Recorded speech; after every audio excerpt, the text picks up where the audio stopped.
Hey guys, so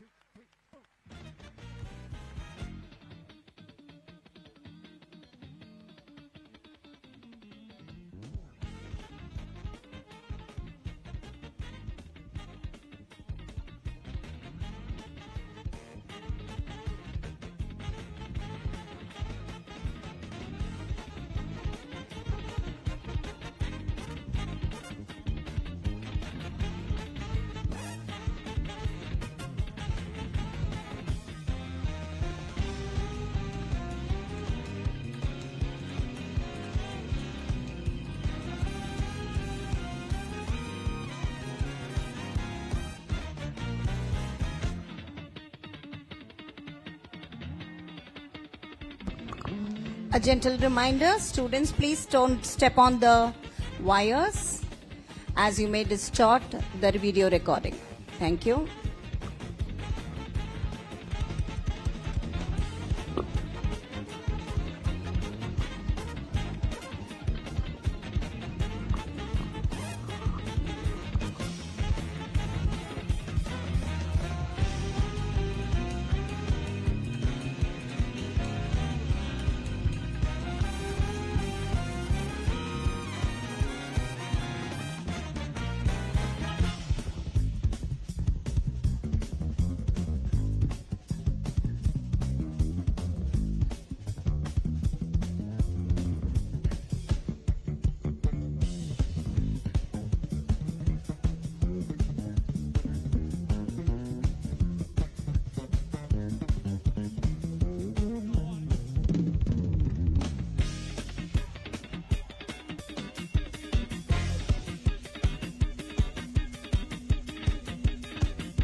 I request children to settle down quickly.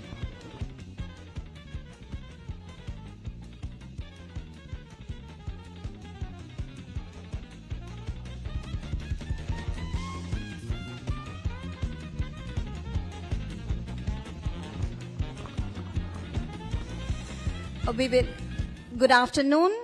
Welcome you all back after lunch. The next session we are going to have is by Ms. Aishwarya Rao.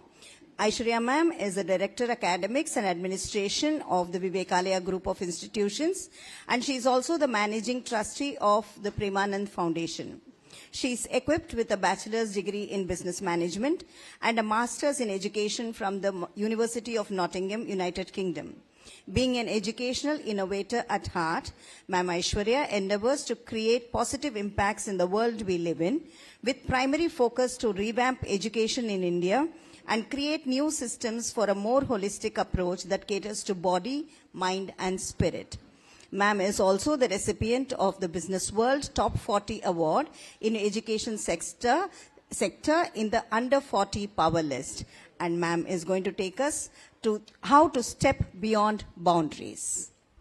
Over to you, ma'am.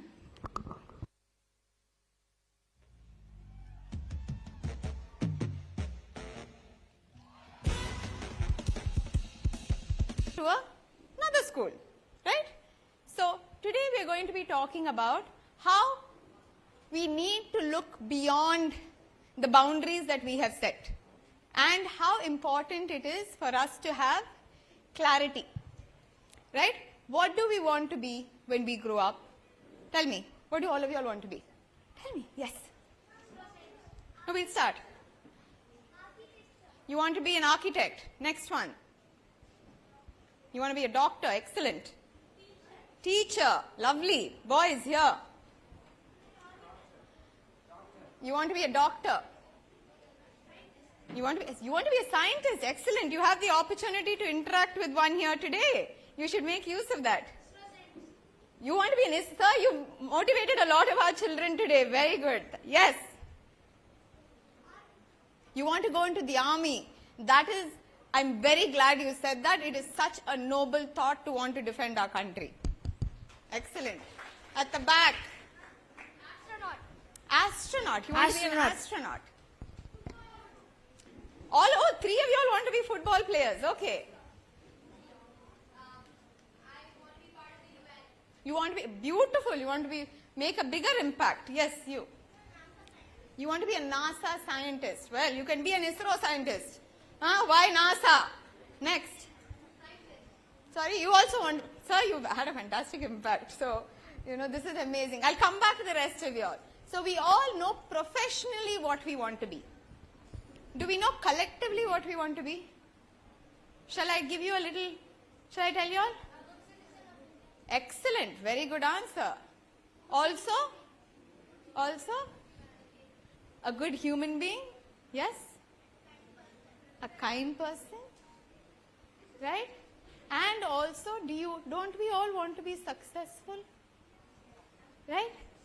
We do. Right? We all want to be good. We want to be successful. We want to be happy. Right? How do we get that? Through the professions that all of you all mentioned. Right? You can become a teacher, you can become a scientist, you can become all of the things that you imagine. What are you right now? You are a student. Right? Which means that you will be a student for life. That is the first thing when we say beyond boundaries, we go from one place to the next. Right? So now you all are in school, next you all will be in college, and then you will go into work. Right? So how do we go beyond our boundaries? The first thing we need to know about ourselves is who we are. Yes? You know very clearly what you want to be. Do we know who we are? Yes, very good. We need to know ourselves. Yes?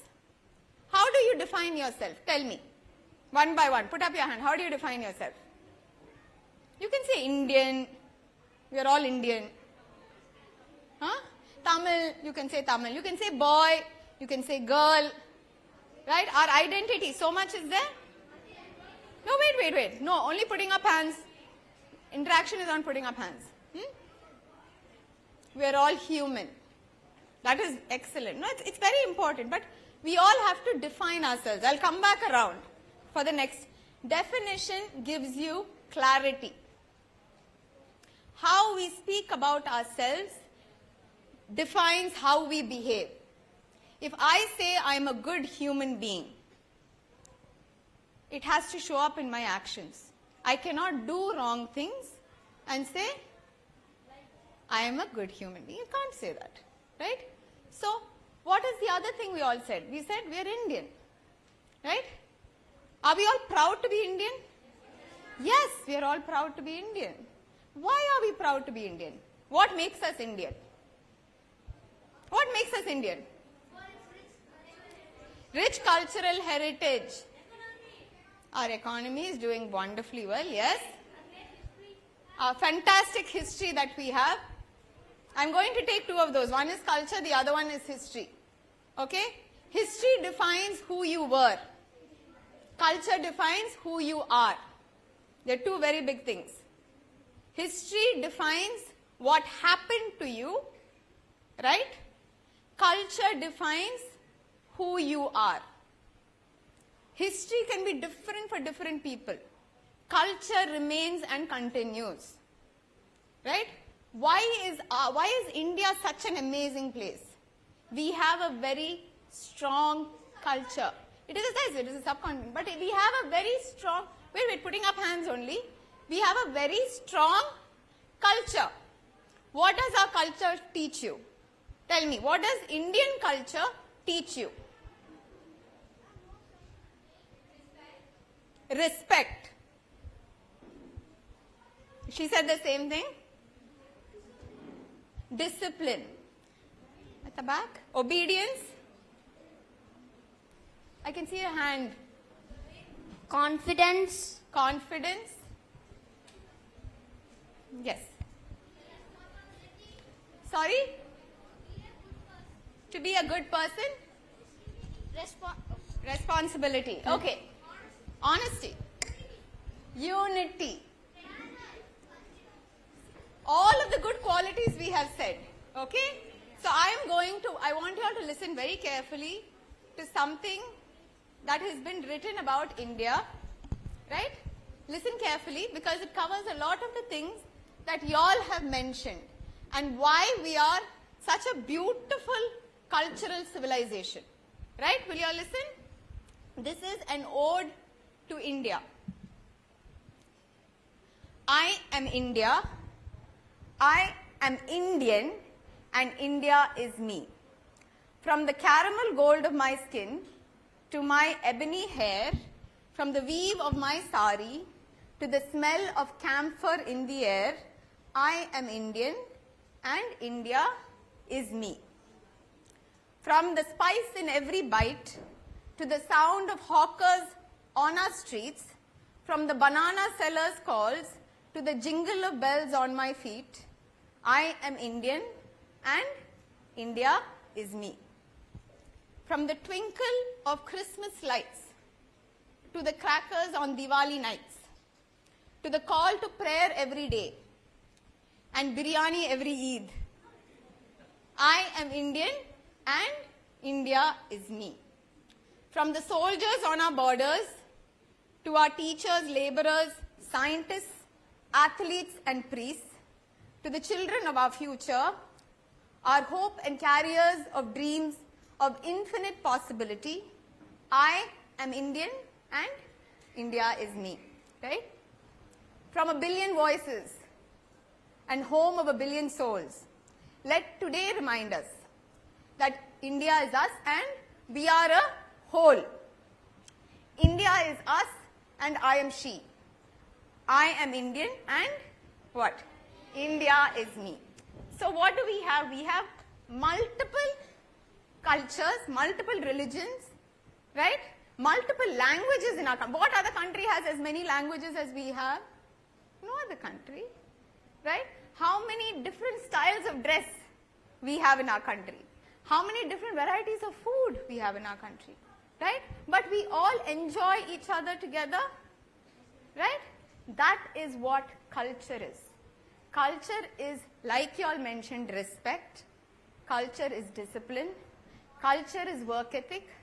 It is all of these things that help us go forward to reach each of your goals. Right? We've all told each other today, we have goals. I want to be a doctor. I want to be a ISRO scientist, whatever it might be. These are goals. To achieve these goals, you need culture. We have a wonderful culture here, right? With culture, what do you need also? Conviction. What is conviction? Conviction is saying, I want to achieve something and I will put 150% to achieve it. Yes? We all know when you get a grade, you want to do better next time, right?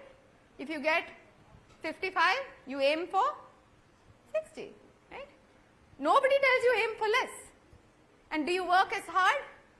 Do you work harder? Working harder is what? Going beyond your boundary. Right? So what we should remember today is that we are all given the best opportunities to be born in India. Why? Because we are blessed. No other country has the culture that we have. We can share history with a lot of different countries. We've had invasion, right? We've had people rule us, right? All of this we can share with other countries. But can you share your culture with another country? No. It is made up only by us. So when we say that we want to look beyond borders, I want for you all as children to aspire. Because when you say something out loud, like you all have today, you need to meet that. You need to become that. Okay? Today, if you have told me that you want to be a doctor, do it. Go with the conviction that this is what you are going to be. Remember when you are going to school. Remember when you're at home studying. Because how we identify and define ourselves is who we become. Today is a great day to think of who do I want to be and how am I going to become that person. Right? So today, the reason why I wanted to talk about beyond boundaries was, we are always told, what are we told? We are told to limit. Huh? We are always told to limit ourselves. If we say, I am going to go to 20 countries today, this year, sorry. What will they say? It's not possible. You don't have the money, you don't have the opportunity. It's just not possible. So when we dream also, without realizing, we tell ourselves, maybe I don't score enough marks to become a doctor. So what do? You get up the next day and then you do better to make it happen. Right? We need that conviction in children. You all are the ones, we are all adults. We've already become what we wanted to be. We can only become more of better people to help raise better people. But you all have the opportunity to create not only the present but the future. Right? Do you all think you all have the opportunity to create the future? And what future do you want for India? A better India? Best India? Right? A successful India? So that everyone can appreciate us. Do you think they don't appreciate us? Who said that? Huh? So you want to be appreciated. Do you think India is appreciated today? Better than it was. Why? Why? Because we are doing? Tell me. Because we are doing better. Yes? Is India a better place than it was? Yes. India is only going to become better. Please sit down. India is only going to become better, and it's because of all of you all. Right? So what we should think today, what are you going to go back today? You are going to go back and say, what am I going to become? How am I going to do it? And I'm going to do it as a proud Indian. Right? We are all proud when we sing our national anthem. We know Republic Day is coming around in 2 days. Do we think of India only then? Only on Independence Day and Republic Day? No. Right? We are Indian every day. And that is something nobody can change for you. If you are born in India, you have the blessing of being born in India. It is something that you should wear with pride.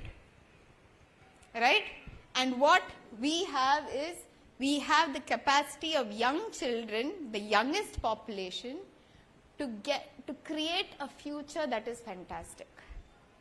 Right? So never underestimate your power to change India, for it to become better.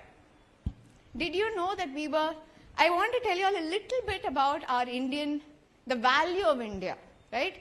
We keep thinking the West created everything. Right? I have to tell you all, we are constantly told, our history books, all the inventors are from the West. Only Westerners had the intelligence to invent things. We all learnt from them. Is that the truth? You all have heard enough sessions today to know it is not. Right? The world was created here because our culture is so rich. And our culture is intelligent. Right? Why do you have all of these heads of companies, even abroad? How many of them are Indian? Quite a few are Indian. Why? Because we are intelligent. Right? You all know, all of you all are intelligent. So when you have intelligence and you have culture, your chances and your rate of success are the highest. Right? So this is something I want you all to, is it something that made you all think today? How am I going to achieve my dreams? Right? How important is my conviction and my character in achieving my dream? It is very important. If we don't have character, what are we left with? Tell me. Nothing. Excellent. Nothing. Right? So, today when you all go back, whichever schools you all have come from, I want you all to go and start working on making your dream come to life. Taking a small step every day to achieve what has inspired you today. Today you listened from so many amazing people, yes? We've had the opportunity to listen to so many people. And you go back with just information? No. You go back being inspired to do better. Right? So I know next year, for example, it's not only for you all, it's for us also. I know next year we'll have more children come. Because you aspire. I said this year we've touched so many of your minds we have been able to inspire. Next year we want more. The same way you will go back and what will you say? I am going to do better. Right? So, all of us today will leave with not only clarity of our character and of our aim, we will all go back and take one small step. In which direction? In the direction to achieve what? Your goals and your aims. Right? So this was what I wanted to discuss and have a conversation with you all today. I want to close by asking something that you learnt today. You all can tell me whatever it is. You've listened to so many people. Excellent. Tell me, yes. You've learned? Life skills. You've learned life skills. Which session was it? Do you remember? The second session. Excellent. Sorry? No, I'll give them the, yeah, we have to give them the ones who answered in front and then at the back. In front, here. Yeah.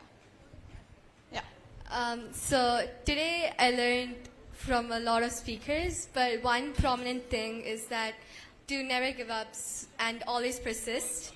So that was the most common morale that I learned today. Excellent. In all the speeches. Excellent. Pass on here. Okay, or at the back, yeah. Today I learned about photographies. You learned about photography? Very good. But I also want to know not just something that you all learned, but something that you all thought about. Like she said, inspired. The child right at the back also pass it down to him. After you're done, pass it. To step out of my comfort zone. Excellent.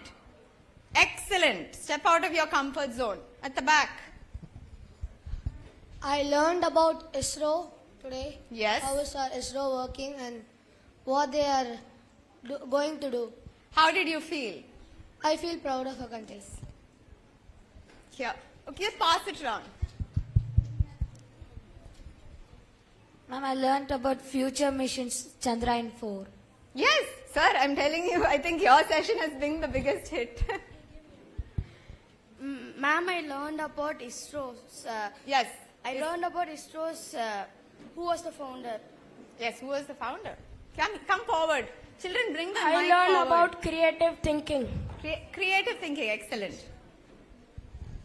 This side, our children on this side also are there.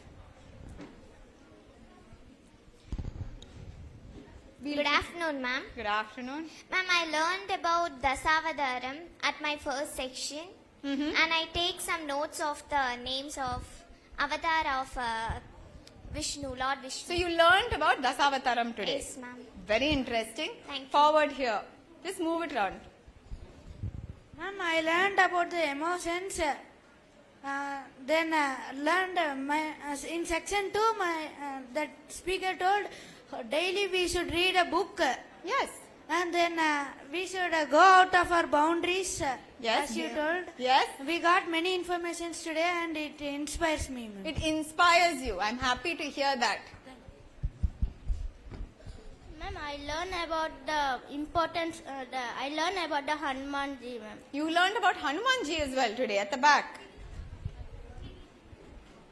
Yes, I learn about ways to express the emotions. How do we express our emotions positively? Yes. Ma'am, we learned about how why we are reading the books. Why you're reading. Excellent. Okay, I'm going to stop this side. There's one child at the back. Just get his and then we will close this side, please. Okay? He's been putting up his hand for a while, right at the back. I learnt about how India is developing Yes? and why we should be proud as an Indian. And why we should be proud. So you were also told why you should feel proud to be an Indian. Okay, so we will close with that. I'll come back to you all. I want you all to do one thing with me. Okay? I want you all to repeat what I'm going to say. Can you all do that? Right? So, shall we start? I will achieve my dream. I will respect my fellow Indians. I will be kind. Right? And I will be a proud what? Indian. Right? So with that, you've also learned that we can go beyond what we have set for ourselves. Yes? Right? Do any of you all have any questions? Yes, at the back.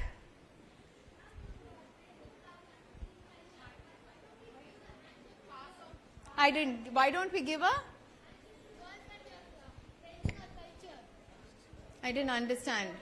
Ma'am, you are praising our Yes. cultures, but we won't give handshake to girls. Oh! I understand. Please sit down. So, I understand what he has said. He has said we praise our culture, but something in our culture that we don't do is shake hands. Right? Is it a part of our Indian culture? No. I'll tell you what we do. Shall I? What do we do?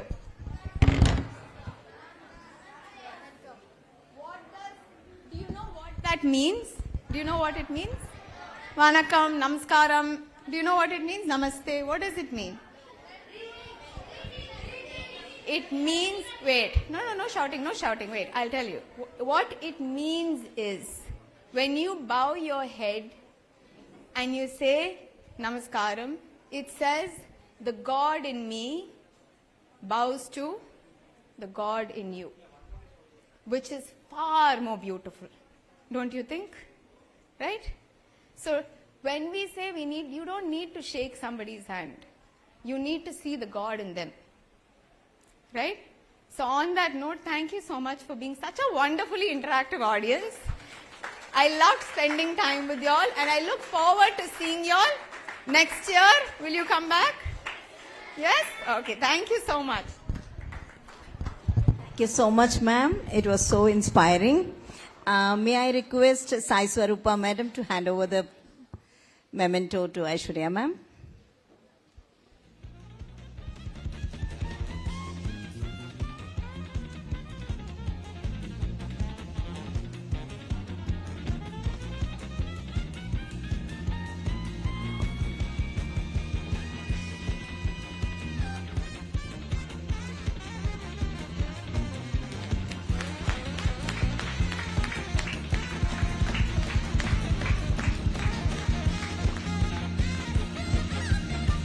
Thank you, ma'am.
3:30 to 4:30.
Next stop, Dean Town. 2, 3, oh!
Thank you, children. Kindly settle down.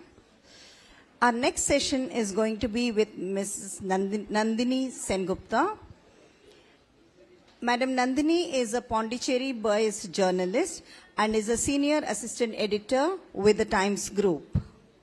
After a chance to visit Ajanta and Ellora caves, she became fascinated with India's past in general and ancient and early medieval India in particular. She's the author of historical fiction and narrative history. Recently, she has won the prestigious Bal Sahitya Award this year. We will have Madam Aishwarya ma'am to felicitate Mrs. Nandini Sengupta on her award.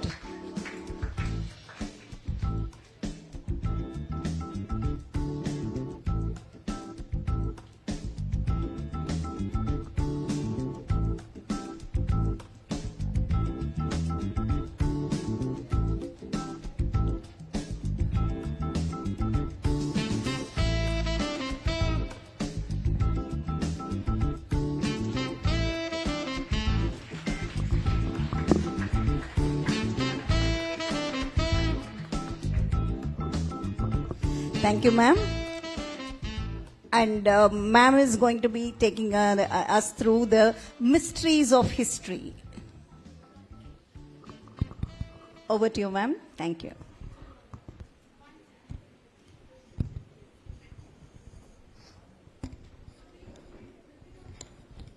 Children, I want you all to give ma'am a very big round of applause because the Bal Sahitya Award is the highest honor given for people who write books for children. So it's for books that you all read, right? Please give her another round of applause. Thank you so much, ma'am, for coming and being with us here today. Thank you. So this is the book. Thank you so much. It's my honor to come here. And today I thought, I'm a history nut. I love history. I read history for fun. So I thought I'm going to have a little fun session. No, that's okay. That's all right. Yeah, I'm fine. So I thought I'm going to have a fun session about history. All right? And I always tell my class that it's fun for the teachers when children are not potted plants, when they also speak, they speak their minds. So at any point when you have anything to say, put your hand up and speak your mind. It'll make things fun for you and it'll make things fun for me as well. All right? Okay. So if I ask you, what is history all about? What would you say? Is it about, yes, go ahead. Past events, very good. So if history is about past events and people who lived in the past, is it dead or alive? One minute. Who is saying dead and who is saying alive? You're saying alive? Few of them are dead, few of them are alive. Oh my God, that is a good hedge. Now first I want to know why is it that you're saying it is dead? Why is it dead? Okay, don't fight. One of you can tell me. Tell me. Why is it dead? Because they are many years ago back, ma'am. Okay, so if things happened 300, 500, 1000, 5000 years ago, then they can't be alive, right? Yes, ma'am. Okay. Why are you saying it is alive? Who's saying alive? Yeah. Why is it alive? Very good. So, as long as you talk about it today, then things are not totally dead, right? If you have a great-grandparent and you have that great-grandparent's picture and your father and your mother and your grandparents are talking about that great-grandparent, then you're still remembering him and her, right? Then they're not totally dead. But there is another reason why history is alive. Okay? Let me give you a fun quiz. How many of you like wearing denim trousers, jeans? Can I see some? Oh, there you go. Everybody likes wearing jeans. Is jeans a modern piece of clothing or not? Huh? 1 minute. Is it yes or no? Why is it not a modern piece of clothing? Sorry? Because the jeans were invented for coal mining workers to prevent from stones, and they won't get hurt from that wearing jeans. Very good. I'm very impressed. But do you know, not quite. You're close. Very close. But have you guys heard of this brand called Levi's? Levi's jeans? What is Levi's jeans about? Do you know? Anybody? No? Yeah. What is it about? No. What does Levi's stand for? Levi's jeans. You've seen, right? All of you have seen Levi's jeans, right? Okay. So, here's a little bit of trivia. I'm a Bengali, so I have all manner of irrelevant information in my head. So, Levi's is named after a gentleman called Levi Strauss. Levi Strauss was a Bavarian. Okay, he was a Bavarian who came to America, San Francisco, in the middle of the 19th century. So around 1850s. So around the time, remember, this is the fun part of history. Around the time when Jhansi Rani Lakshmi Bai, Tantia Tope, and all these people were fighting our first war of independence, which was the Sepoy uprising, what was happening in San Francisco? There was a gold rush because people discovered gold, right? So people from all over the world went there because they thought they would get gold and they'd get rich, right?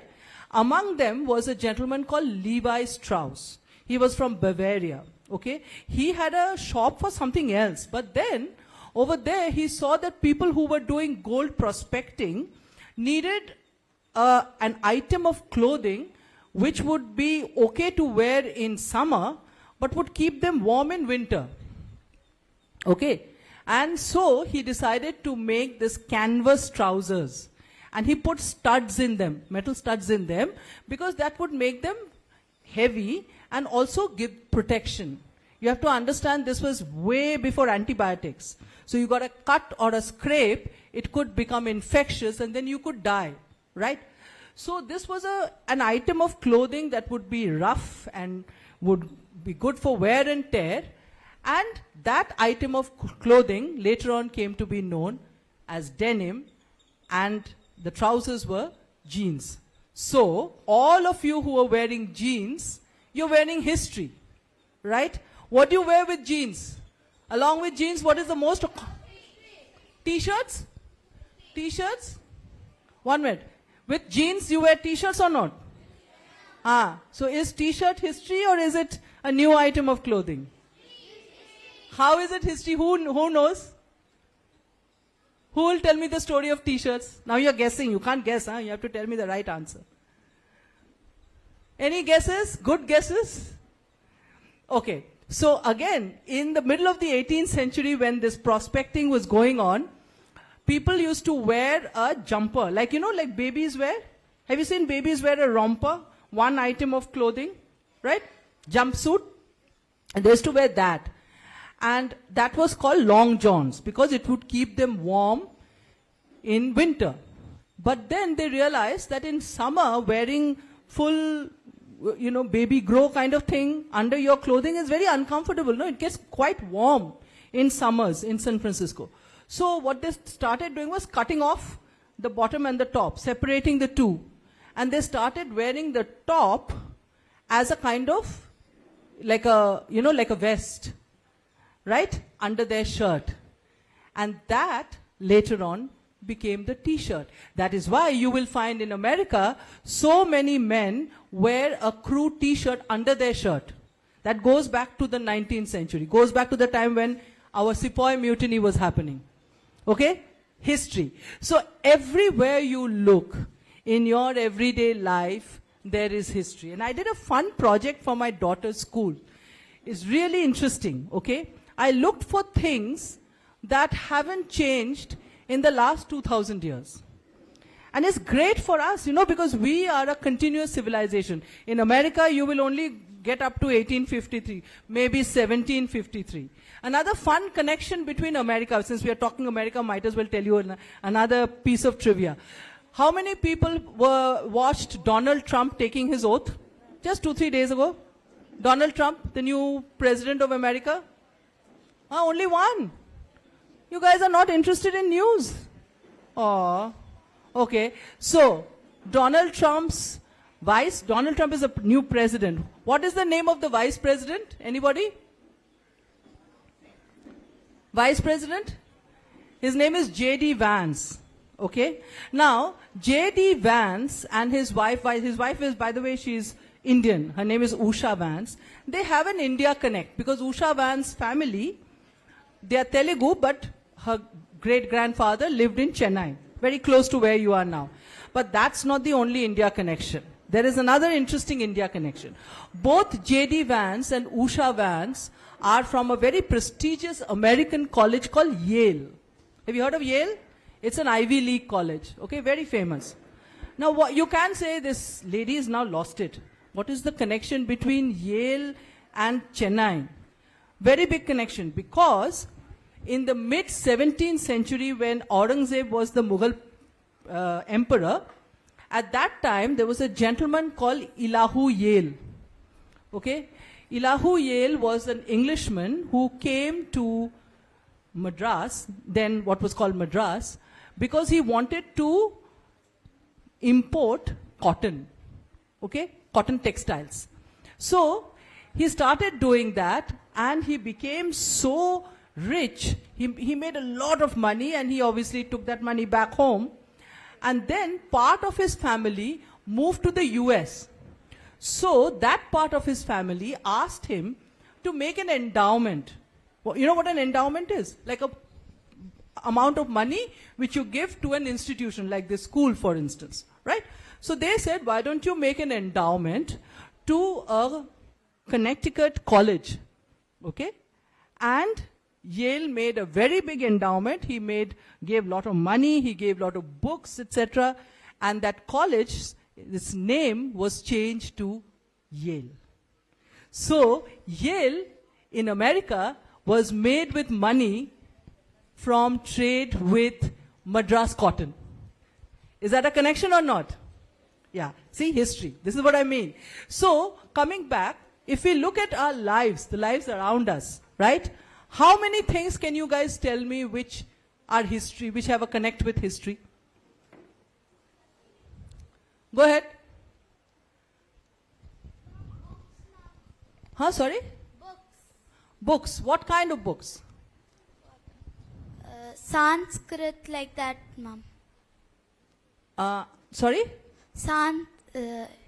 Bhagavad Gita, Ramayana. Very good, yes. So our scriptures, our itihasa, all of this is a very strong connect with our past. But that is intellectual connect. I'm talking about everyday life. Yes, go ahead. Shirts and t-shirts came from the West. I'm talking about India, us, right? Yes. Sculpture. What kind of culture? In temples, Yes. In temples, what happens?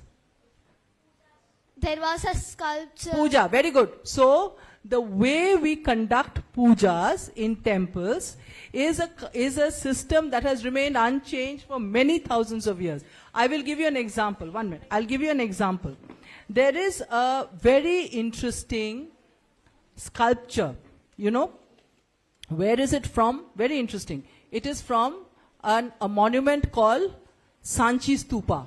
Have you heard of Sanchi Stupa? Yeah, it's in Madhya Pradesh, very famous. So Sanchi Stupa has a little sculpture showing a wedding. Okay? What does it show? It shows the bride, it shows the groom, it shows a priest, it shows garland, and it shows fire. Isn't that how we get married even to this day? There's fire. You take your vows in front of the fire. You exchange garlands.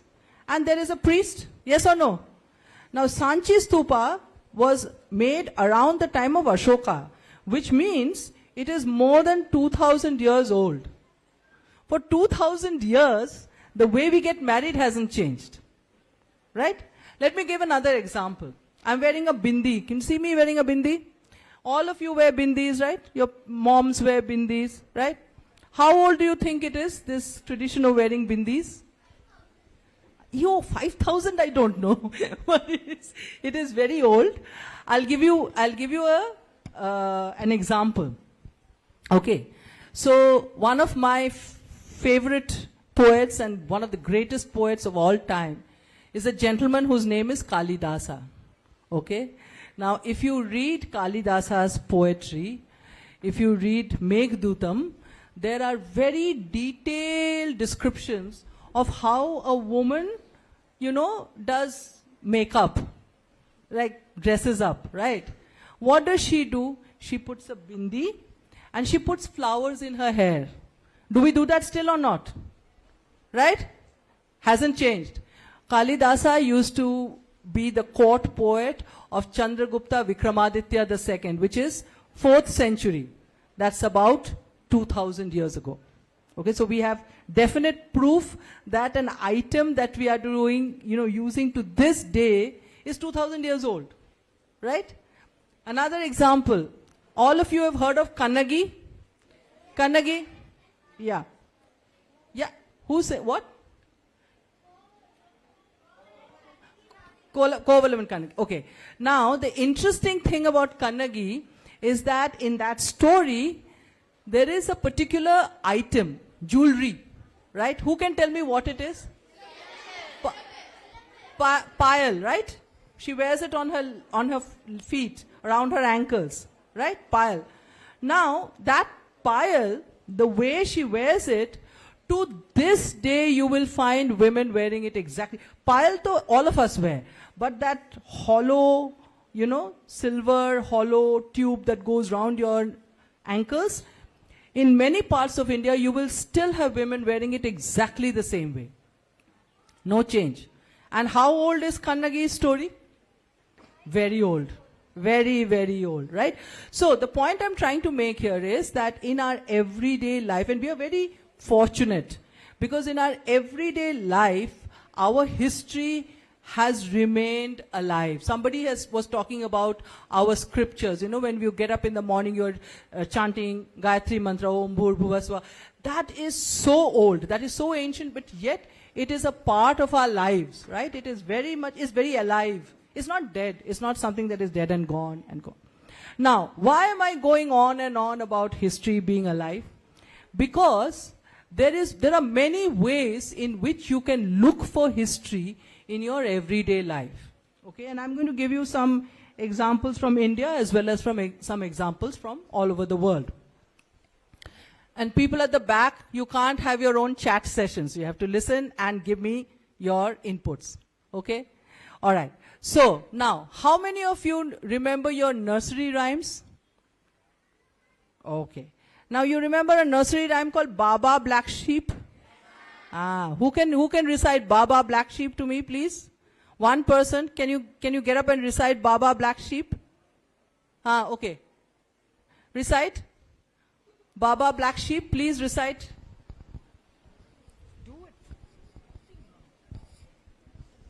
Baba Black Sheep, have you any wool?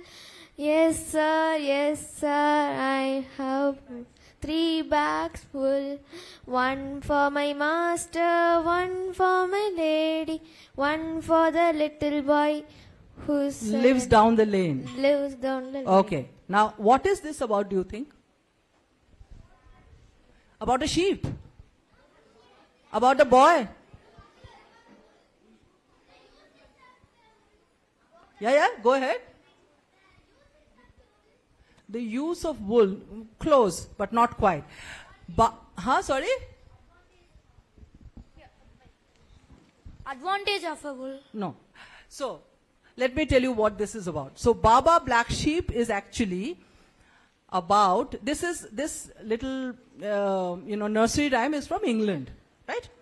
This is about wool tax. Now, in 1275, the British king imposed a very steep tax on wool, which meant that all the people who had sheep and was, sharing the sheep and the wool to be sold, they had to divide their wool in 3 parts.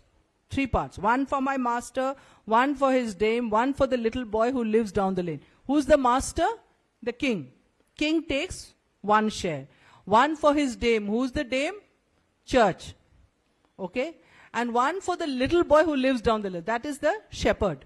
So whatever the shepherd made, the wool, was divided into 3 parts. And this was a very draconian tax. Draconian means very difficult, very, very hard for the people.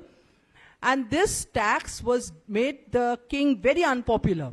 So the people decided, they couldn't go and tell the king, listen, you are really a very idiotic person. You've gone and made our life so difficult, then the king will chop off his head. Na? So how do you remember this injustice? You turn it into a song or a nursery rhyme. Okay? Let me give you another example. Have you guys heard of Ringa Ringa Roses? What is that about? Any idea? What is it about? Huh? Plague. It's about the plague. Do you know in the Middle Ages, between 1200 and 1300, right up to the middle of 1400s, there was a massive plague outbreak in Europe. And 50 million people died. So half of Europe's population was killed.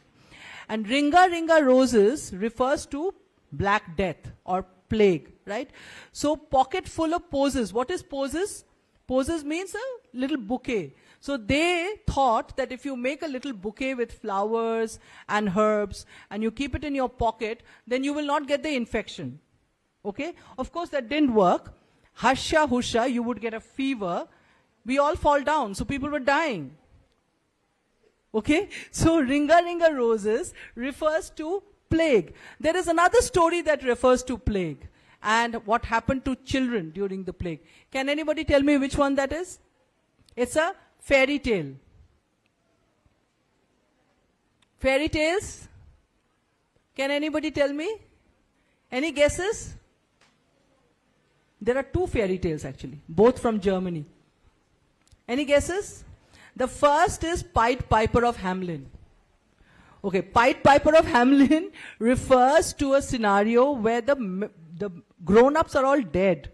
So before the plague reaches the village, the parents would send their children away from the village so that they would survive the plague. So that got turned into a story about this piper who came and took the children away to safety. All right? The second is Hansel and Gretel. Have you heard of Hansel and Gretel? Hansel and Gretel's parents go and leave them in the forest. Right? Why? Because in the village, people were dying of plague. So you have, you see what happens when you look at your everyday stories, your nursery rhymes and everything. There is a little bit of history embedded in them. Now I'm going to give you an example from India. Okay, I am Bengali. And this song is a song that my mother used to sing to me when I was very small. So it went something like this. Sare gama padhani, bom pheleche Japani. Bomer moddhe keute shap, British bole bapre bap. What does it mean? It says Sare gama padhani, the Japanese have dropped a bomb. There was a cobra inside the bomb and the British are very scared and they're running away. Okay? Now, when I was a little child, I didn't understand what this meant. I just thought it was a whimsical rhyme. It's much later when I used to sit with my grandfather when I was in class 9 and 10 and sitting with my grandfather that he told me the context of this little rhyme. What was the context? During the Second World War, there was a huge fear among people in Calcutta that the Japanese are going to bomb Calcutta. You see? Because London was getting bombed by the Germans. So the Japanese were threatening to bomb Calcutta because Calcutta was the second city of the empire. All right? So people were all leaving Calcutta and they were going off into their villages and all that. But they were also secretly very thrilled that, see, that there is somebody in the world who can teach these British a lesson. So this little rhyme talks about not only the fear that the Japanese bomb will fall on our heads in Calcutta, but also the little satisfaction somewhere that the British can also be taught a lesson. And we are very happy that the Japanese are teaching the British a lesson. See, this is also history, is it not? So what is the point of telling you this? The point of telling you this is when you look out for pieces of history around your life, you will suddenly find that history is a fascinating subject because everything around you will give you some context to your history. You know, over here in this book, there is the last story is the story of hero stone dogs. Hero stone dogs. Do you know what a hero stone is? Yeah.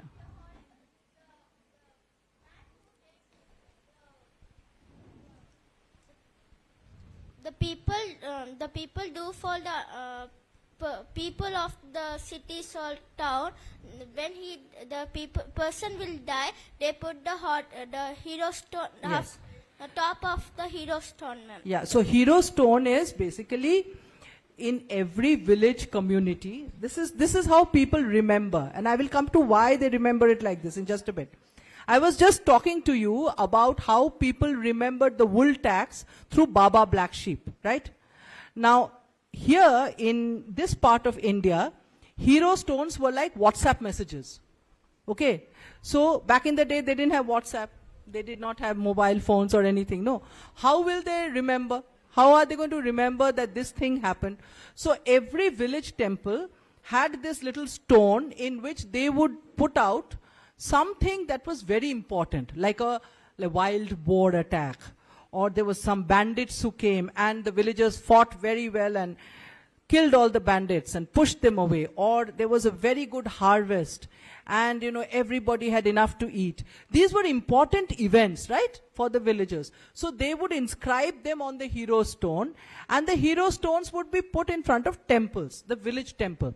Okay, so if you go to the Tamil Nadu Karnataka border, right, places like Villupuram, Tindivanam, Jinji, all these places, you will find a lot of hero stones, including, very interesting, hero stones that are dedicated to dogs. Why? Because those dogs protected the village from, say, a leopard or a wild boar, right? Or some bandits. And the villagers will remember and put that dog on the hero stone. And ever since then, and some of these are 600, 700, 800, 1,000, 2,000 years old. But people remember. Now this brings me to why people put history inside all these little things. Why do you think they do that? Why not just write it down? You can write it down, no? Ma'am, Then you will remember. Ma'am, because if we write in that paper or something, ma'am, it will be erased. But in stones means it will be there for many centuries, years, till the stone is destroyed. Okay, yes and no. See, if you inscribe something on stone, it will be there. I agree with you. It will be there. But the language in which you're inscribing may be lost, no? So there is a gentleman called Ashoka the Great. Okay, he thought he was very smart. He would go and put all his, whatever he wanted his people to do. You should not kill each other, you should be good to each other, you should eat properly, you should drink properly. Whatever it is that he wanted people to do, he went and inscribed it on stone. He thought, now it's on stone, people will remember. But what happened? People forgot the script. The script in which he wrote was Brahmi script. And till Brahmi script was rediscovered by the Indologists, a gentleman called James Prinsep, in the 19th century, people had forgotten about Ashoka because they didn't know what the language was. To this day, in the Harappan sites, there are so many seals that have come out, but we don't know what they say because we've lost the language. So, if you want something to be remembered, say something has happened right now. One of you has gone and got 100 out of 100 in maths, which is great. I've never got that in my life. So you want people to remember that 5,000 years from now. How are you going to do it? If you put it on stone, people may forget the language. If you write it on paper, paper will be destroyed. How are you going to remember? Oral, okay?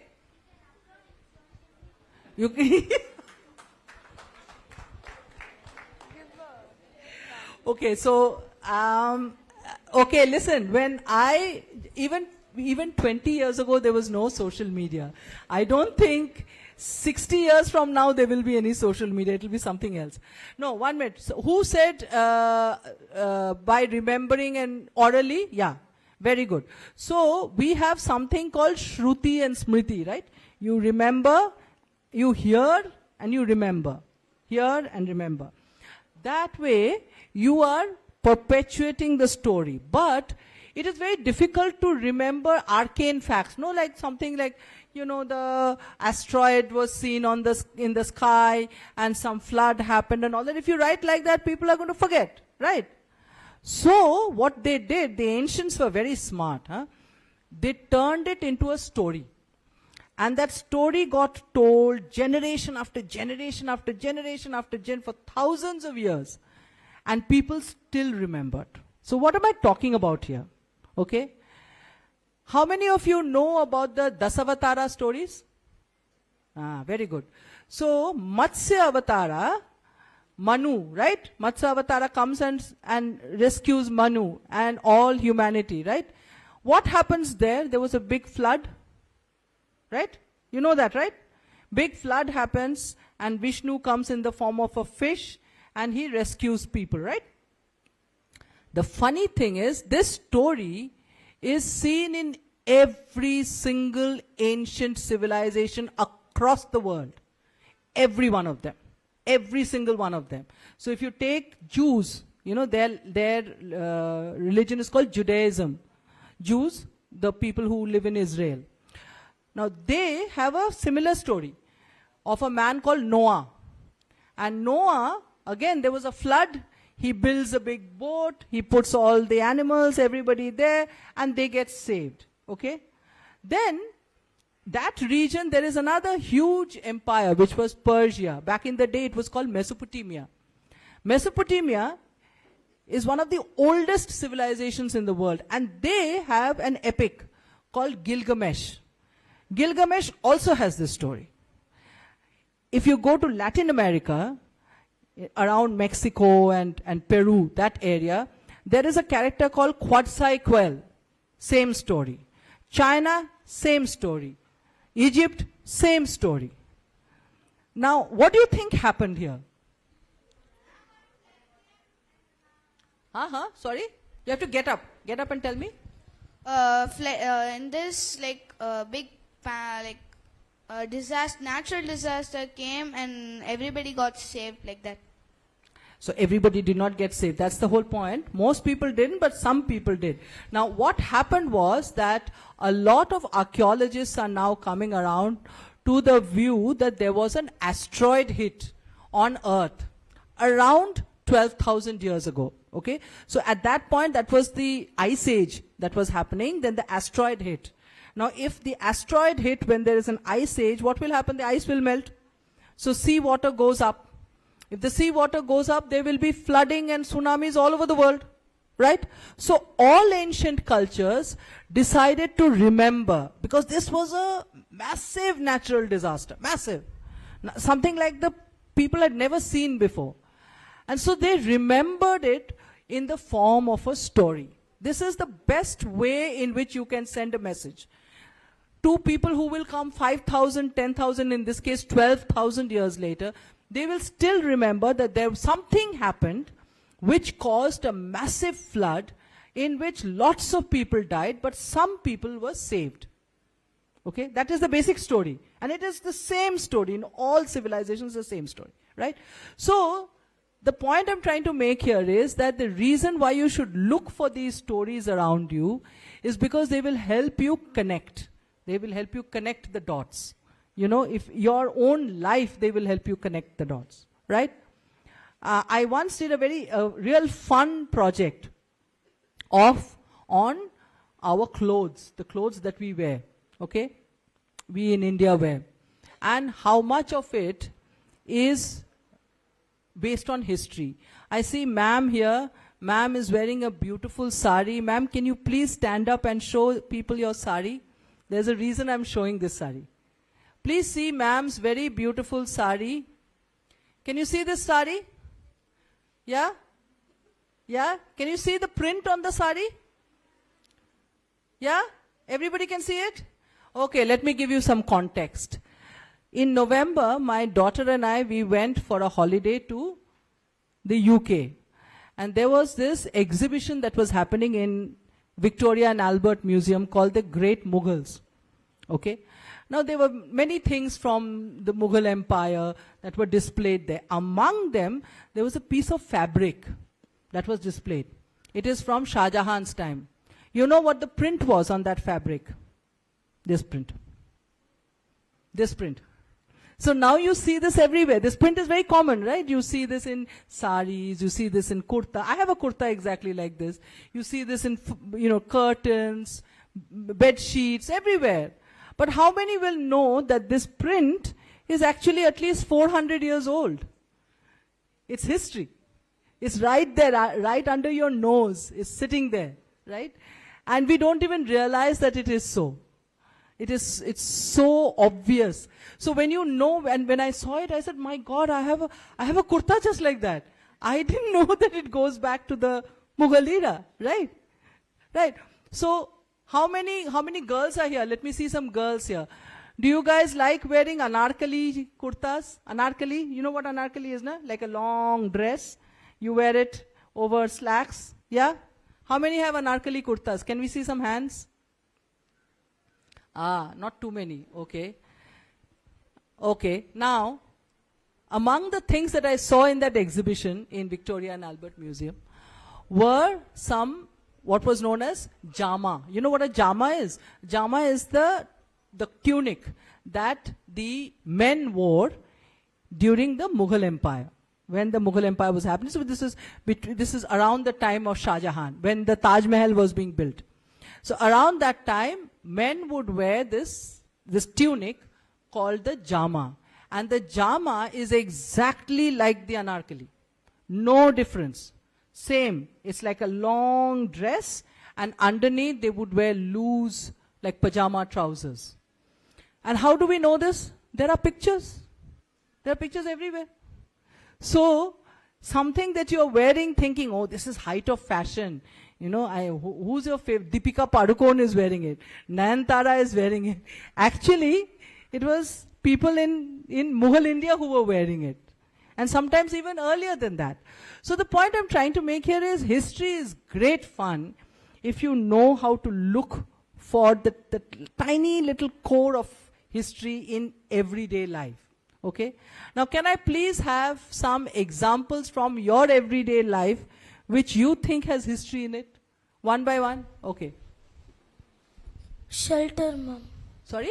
Shelter. Houses built. Houses. Okay. How? Because from the Harappan civilizations also, they used the house with toilet. No, but houses everybody had, right? What is the history at the heart of houses? Because they used it in olden times. No, everybody had houses. Harappan houses were very different. Their bricks were not like this. Someone else? Who can tell me why houses there is a core of history? Huh? Sorry?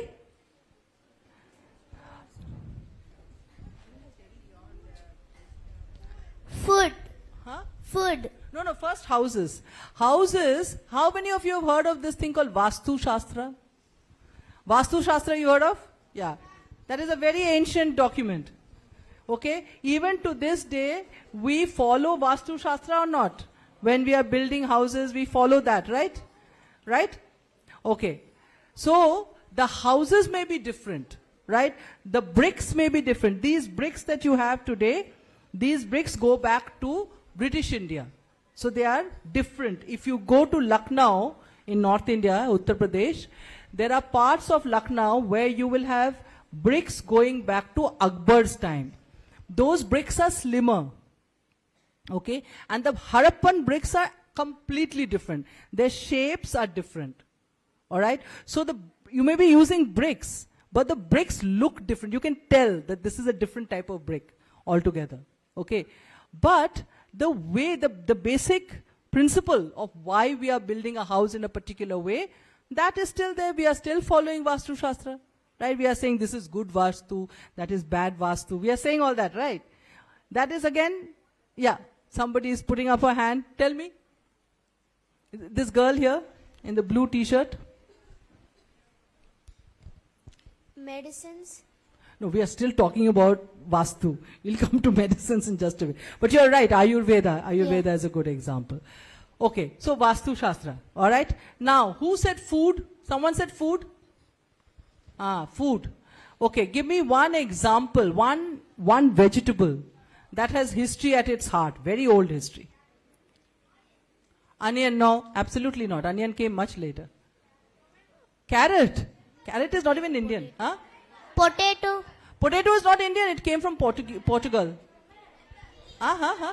Pepper, very good. Pepper, chili pepper. Pepper is very, very old. India has been trading pepper since like time immemorial. Time immemorial. You know, very close to this place, near where I live, Pondicherry, is a place called Arikamedu. Alright? Now, Arikamedu, what was Arikamedu? It was a Roman trading port. Romans, you know Romans? You've heard of Romans, right? Julius Caesar and all these people. The men who used to wear skirts. So, these people, they used to have a trading port. Now, what did they buy from India? What did they buy from India? Pepper. Pepper and one more thing. Not turmeric. 1 minute. Pepper is spices, but they also bought beads, glass beads. So, when archaeologists dug Arikamedu, they got lots of these colorful glass beads. And guess what the Romans were selling us? Any idea? What were the Romans selling us? No, potato came from Portugal, much later. Huh? No, they were selling us Roman wine. In big, earthen terracotta pots. Huge. If you come to Pondicherry, if you go to Pondicherry Museum, they were called amphorae. Amphorae. Huge earthenware terracotta vessels. They used to send their wine and olive oil to us. And they used to buy from us pepper and glass beads.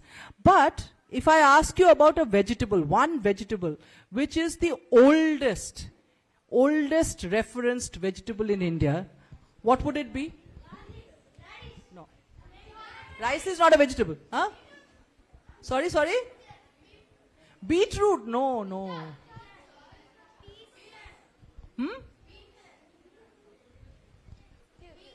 Beans? No. Absolutely not. You know what it is? Bolo. What? Pumpkin is Indian. That's a good.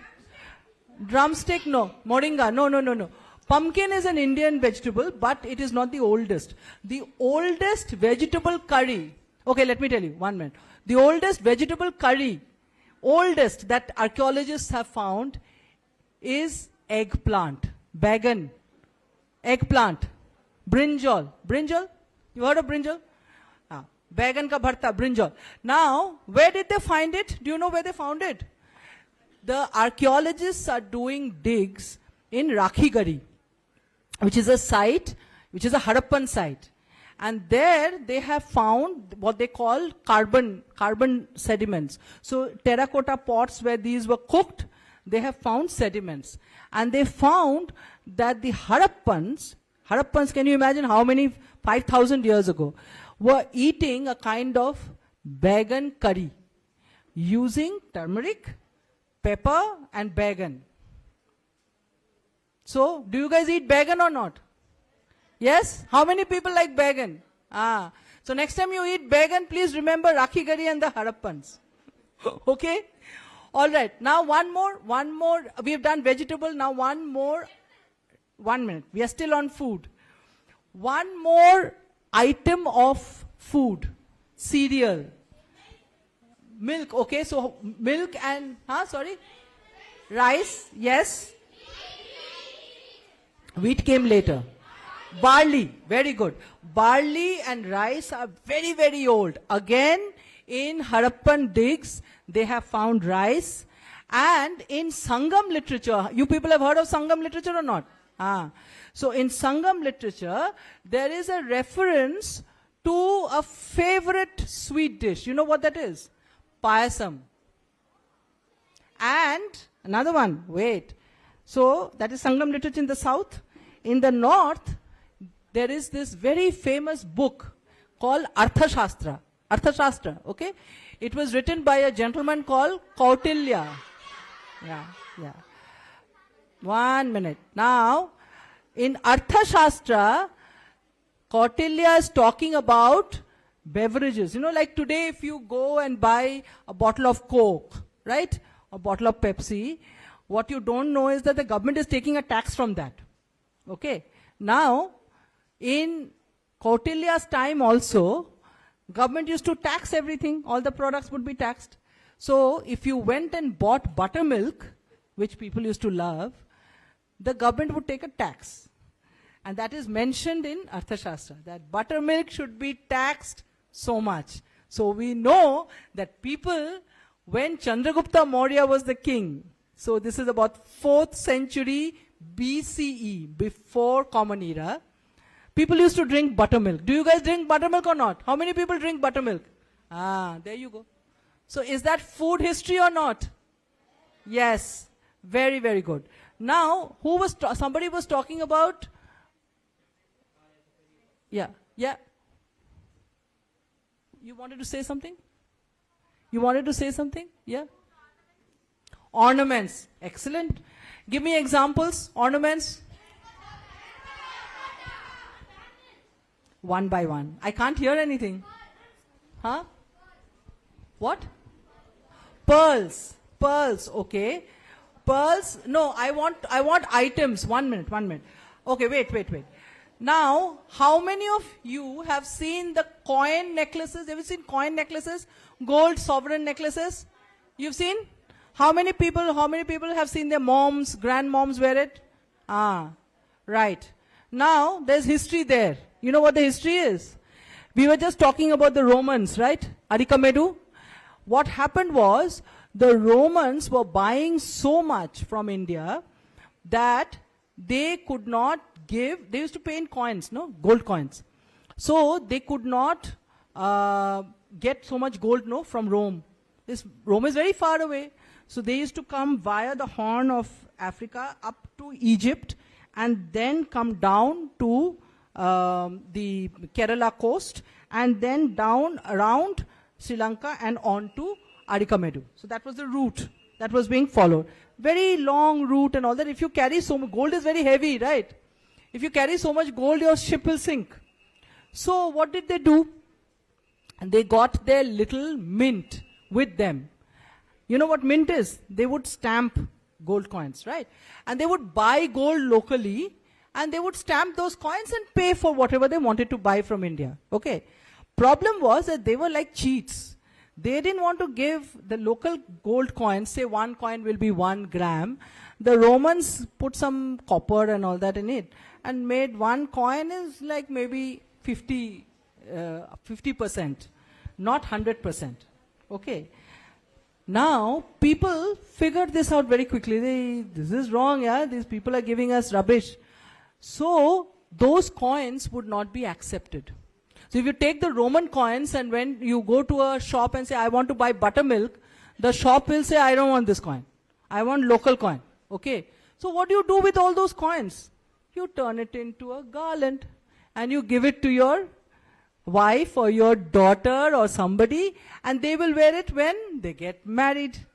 So you have this whole concept of the coin necklace. And you see coin necklaces, very interesting. If you go to Punjab, or if you go to UP or Madhya Pradesh, there is no coin necklace. You will only and only see coin necklaces in coastal areas because that's where the Roman trade was happening. Roman trade was not happening in Punjab, no, or in Delhi. They were not happening there. It was happening along the coast. So the Roman coins were coming around the coast. So that's where you will find the coin mala. You will not find it anywhere else.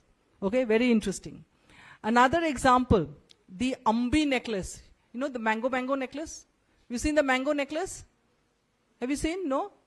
So if you see the mango necklace, that description of an Ambi necklace can be found in Chola era temples. Okay? And there was a lady. How many of you have seen Ponnin Selvan? Have you seen PS? Ah, very good. Now, so you know this lady. Her name was Kundavai. Kundavai? Yeah. That name rings a bell. Now, Kundavai was a very smart lady. Okay, she was a princess. And she would give donations to the deity. Okay? And so, those donations used to be inscribed on the wall of the temple. So the Brihadeshwara temple has inscriptions of Ambi necklace donated by Kundavai to the deity. So we know that the Cholas at least used to wear Ambi necklace. Those designs are still being used or not? I have an Ambi necklace. I'm sure a lot of you have seen Ambi necklaces. You know what Ambi is, na? The mango necklace, the mango pattern necklace. Very, very common. Okay? Nowadays, people just say, temple jewelry. What is temple jewelry? The temple jewelry, kind of jewelry, has a lot of history in them. Lot of history. Okay? Alright. Somebody else was talking about something else. Pearl. Who was talking about pearls? Who was talking about pearls? Okay, 1 minute. First, what do you think are the stones that were very common in ancient India? Pearls, okay, because obviously we have the ocean. And other than pearls? What kind of gemstones?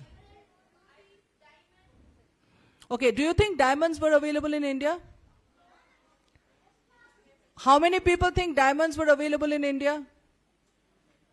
How many people think diamonds were not available in India? Okay, so here's a fun fact. India was one of the few places where diamonds were available. And you know where? It's a place close to Hyderabad it was called Golconda. Okay? There were mines there from where diamonds were mined. Alright? And have you guys heard of Sindbad? Sindbad, have you heard Sindbad? You've heard of Sindbad or not? How many people have heard of Sindbad? Story of Sindbad. Okay. Now in Sindbad's story, there is a story where he says, I went to this place. This place was like a ravine. There were all these diamonds lying there, but you couldn't go in there because there were these big eagles. So we would throw in big pieces of meat. The meat would stick to the diamonds. The birds would pick it up, take it to their nest. Then we would go to the nest and get those diamonds. This is the story. This entire story is taken from a guy called Niccolo Manucci. Niccolo Manucci, he's from Italy. He's from Venice. And he came to India around the time that Aurangzeb was in power. And he has written this fantastic story that is how diamonds were mined in Golconda. That is not how diamonds were mined. This is just bazaar gossip. But you know now from where that Sindbad story has come. Because the diamond mines being talked about was Golconda. There's no other diamond mine. Till De Beers discovered it in South Africa. Till then, all diamonds came from India, including the famous Kohinoor. Okay? So, a lot of gemstones. So, the Romans used to also buy gemstones from us. They used to also buy, what else do you think they bought from us? Yeah, so gemstones, pearls, they used to buy spices, they used to buy beads, what else? Not ivory. Yes, gemstones, huh? No. They used to buy, okay, 1 minute. They used to buy exotic animals, particularly peacocks, okay? Again, if you do a little bit of Google research also, you will see that there is a Roman historian who called Pliny the Senior, Pliny, P-L-I-N-Y, Pliny. And Pliny was the historian when the Roman Caesar was Augustus, okay? And at that time, so much of Indian goods, particularly tigers and peacocks and all these exotic animals, were being bought from India that Pliny is saying, you know, our rich people should stop this obsession with Indian goods because we are getting beggared. 1,000,000 sesterces. Sesterces is the Roman coin.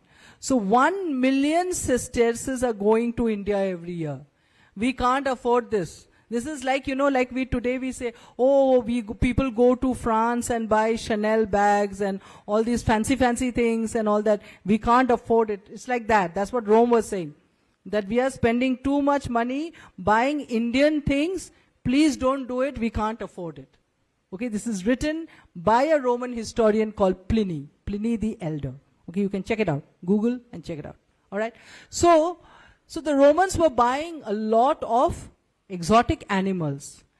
But the interesting thing is, by the time we come to the early part of the medieval era, say 12th century, 13th century, India was not sending animals. Other people were sending animals to us. And again, if you read my book, there is a little bit of a reference to that. Now, in around the 15th century, 1460, 1470, there was a Chinese general called Zhong He. Okay? Zhong He was very interesting because he took a big ship and went around the world. This was before Magellan. So he was the first one who did it.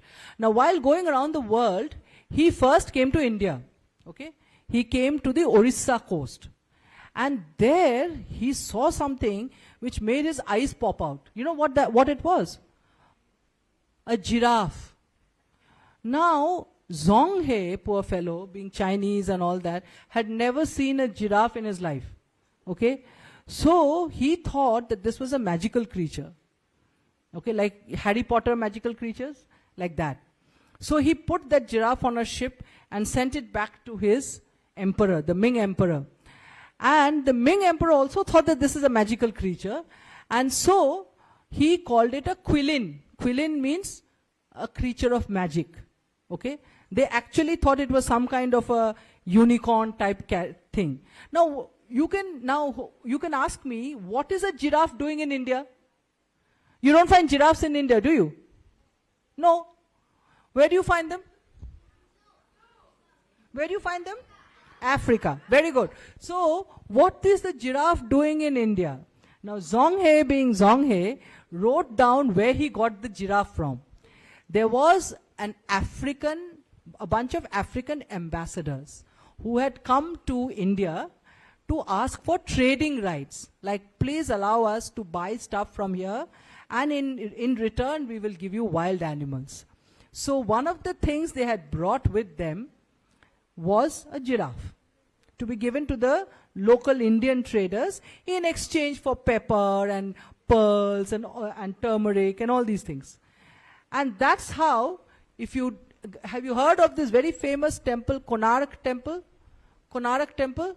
It's a sun temple in Odisha, in Konark.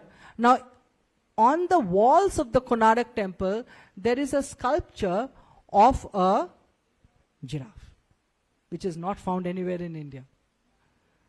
So, the giraffe is there because the Indian kings knew what it was, because the African ambassadors were giving them gifts. So they knew exactly what the giraffe was. The Chinese did not. So therefore you will find the giraffe's sculpture on Konark temple. Am I running out of time? Okay. So I'll give one last example and then I'll open the floor to question answer, because I know one person blabbing will make all of you go off to sleep. So while talking about the giraffe, have you guys heard of this very famous historical monument called Ellora? The Ajanta Ellora?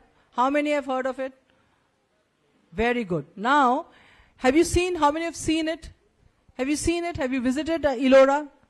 If you visit Ellora, you will find that there are a lot of, it was built by the Rashtrakutas. So the Rashtrakuta symbol was elephant. So there are lots of elephants there.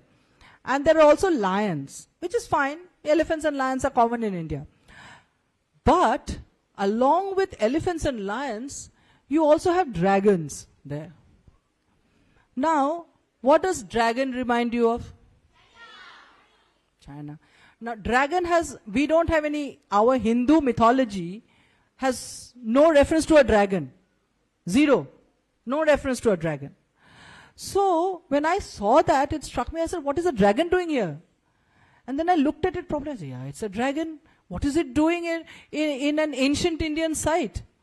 So I wrote to this historian. His name was Dr. Walter Spink. And I said, I don't know what, of course, I'm not a historian. I just read history for fun. But what is a dragon doing here?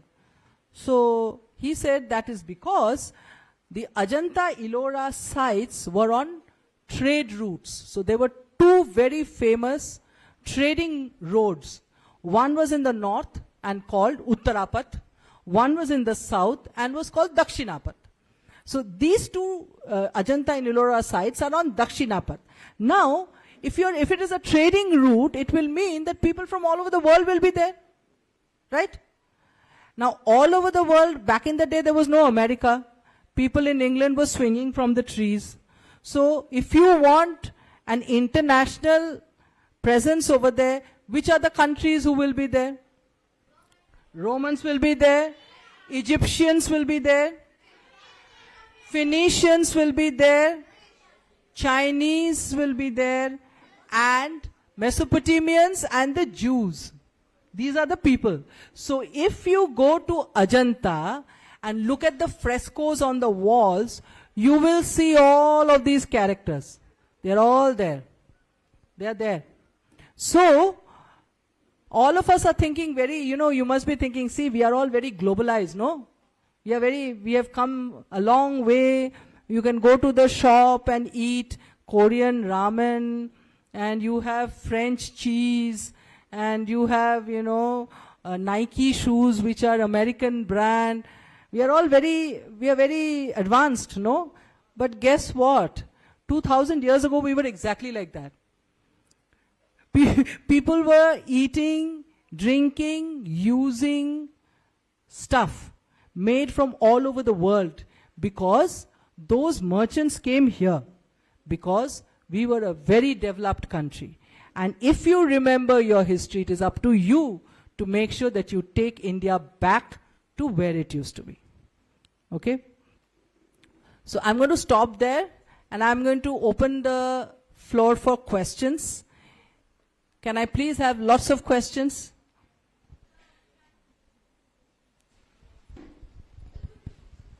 Ma'am, first of all, your elocution is more inspiring, and I have some people in my surroundings, they are saying that I am ashamed of Indian culture and history.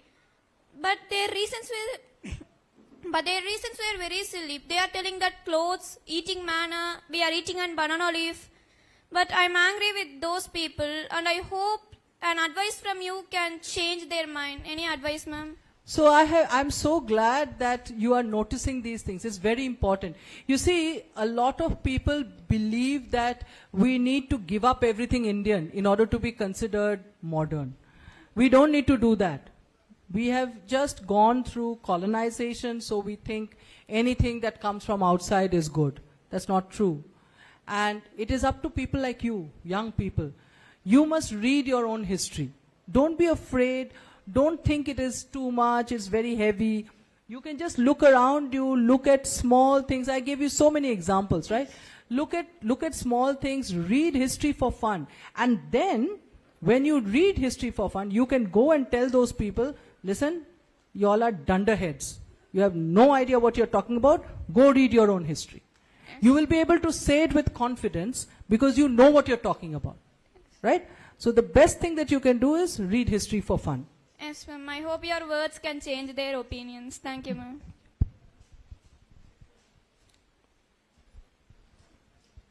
Ma'am, I'm just wondering, what made you like history so much?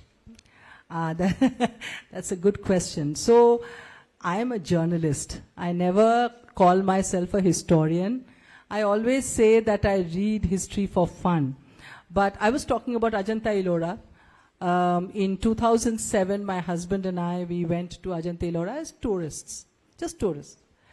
And till then, I used to like reading historical fiction and all that. But I am a literature student. I didn't even do history in college.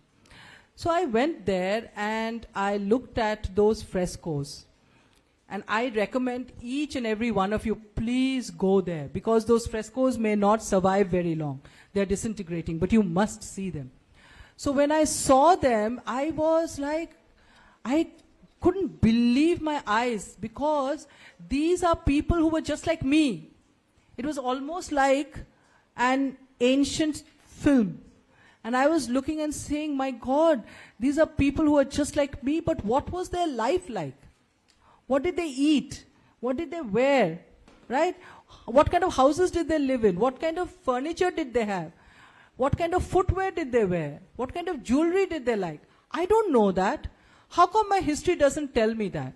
Why is it that our history books are only talking about, Akbar the Great and Ashoka the Great, and this king killed that person and that king killed that person? That is not history. History is the life of people. And I need to find out. So I started, Walter Spink, I just told you about Walter Spink. I, like any good journalist, I found his email ID. I sent him a mail saying, can you please suggest one book which will tell me all I need to know about India's history? And he sent me a rocket. He said, I have been researching Ajanta Ellora for 45 years. You are Indian. Why don't you know? I'm not going to make this easy. You start at the beginning, go on till the end, and then stop. You read every single book that you can find. So I started. And I read, and I read, and I read, and the more I read, the more I realized that it's the most fascinating thing that you can read, write, talk about. And so here I am.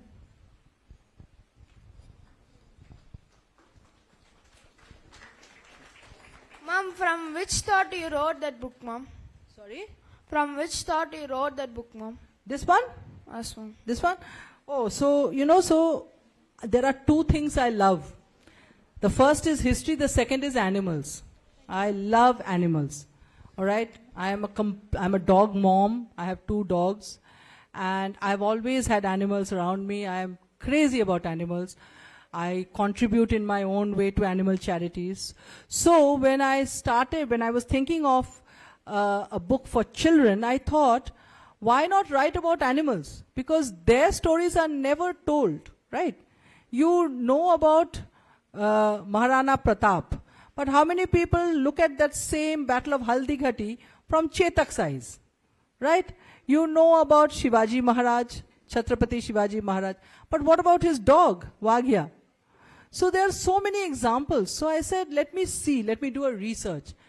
And I found that there are so many animal stories, so many. And I've only put in some, 6 or 7 of them. There are hundreds of others more. And history has given details, real details, Who were these animals? Where did they come from? How did they die? What was their life like? You have all the details. So I said, okay, why not look at history from the eyes of animals? So that's how the Blue Horse happened. Why are pearls famous? Why are pearls famous for? Sorry? Why are like pearls famous for? Pearls. Why are pearls famous? I don't quite understand what you're saying. Why were pearls being traded? What are you? Because we from a very early age, India had a pearl sort of economy.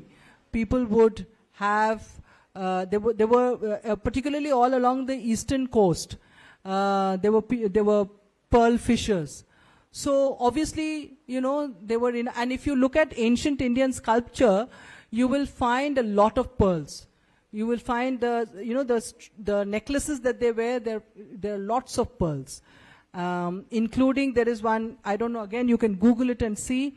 There's a very interesting gold coin featuring my favorite king, Chandragupta Vikramaditya, and in this particular coin, the emperor is wearing these hoop earrings. Big rings, thick big rings, and pearls.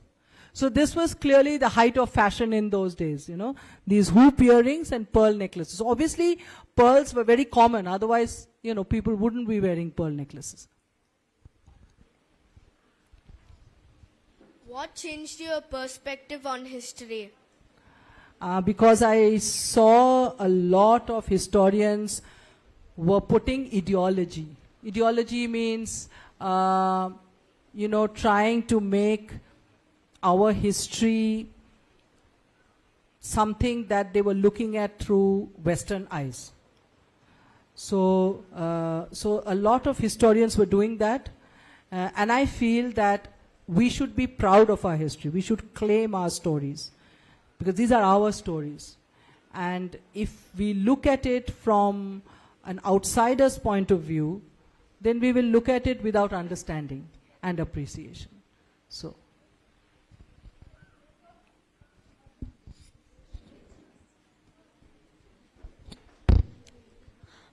What is the history of cosmetics? Okay. Okay, so in India there were 2-3 things that were very common. The first is, of course, kajal, kohl, kajal. Okay, there is a very beautiful sculpture. It is currently sitting in, if I'm not mistaken, Mathura Museum, the museum in Mathura. This sculpture dates to around 6th or 7th century. It's about 1400 years old, which shows a beautiful woman putting kajal. So wearing kajal is a very, very old tradition. It's part of our Shringara. So kajal.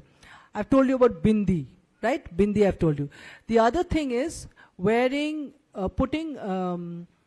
coloring your palm and feet. So the mehendi, the henna, came with the Mughals. Not the Mughals, with the Islamic kings. So it is a Central Asian thing. It's not Indian. It came with the Islamic invasions. Before that, we used to use alta, that red dye. And even today, I don't know, are any of you Bharatanatyam dancers? Bharatanatyam, Odissi, you will find that they put this red dot, right? You dye your fingers and you put this red dot on your hand, right?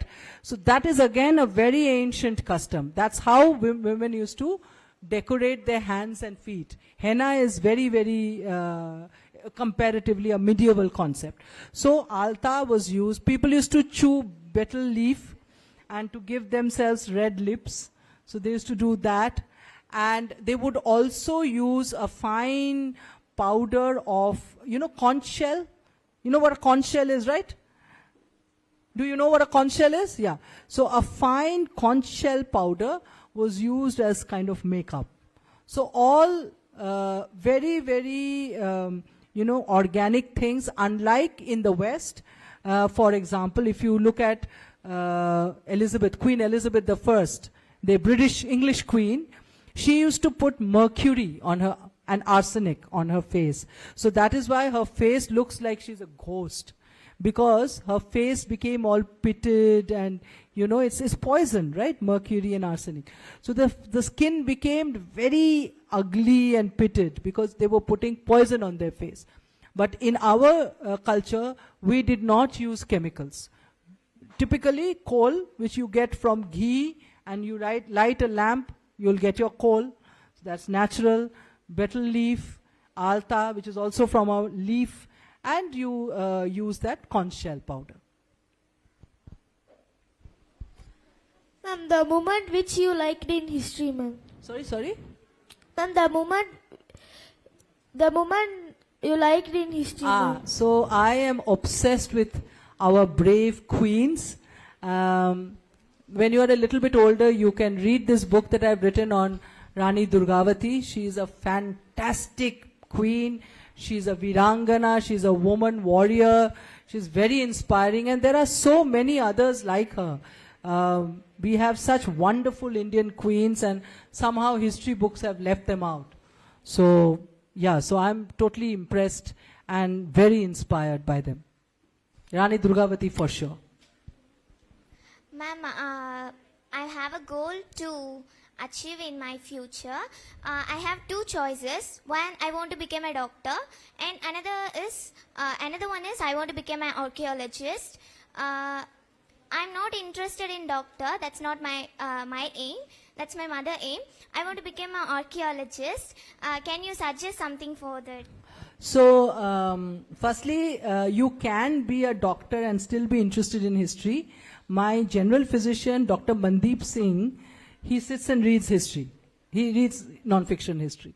So, you can be a doctor and still be interested in history. But, if you want to follow archaeology, I suggest there is a lady called Disha Aluwalia.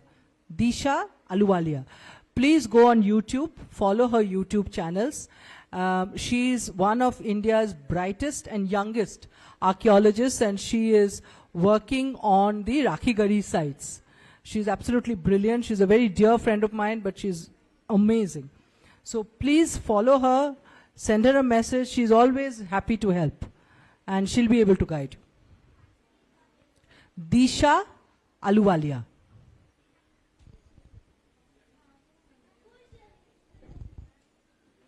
Who's my inspiration in what?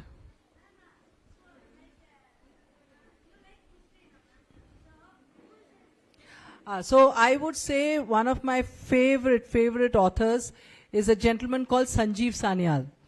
And he writes history so beautifully, it reads like a novel. But it's pure history, and I hope someday I will come close to writing as well as he does. Everything we do in the future is connected to our past. You can't get over it. Thank you so much. This has been a very entertaining session. Thank you. Thank you so much, ma'am. And now we know how that Bal Sahitya Award was awarded to you. I'm sure, you have so much to give us. Thank you once again. We request Ma'am Sujata Kanaka Sabapati to hand over the memento to Ma'am Nandini Sengupta.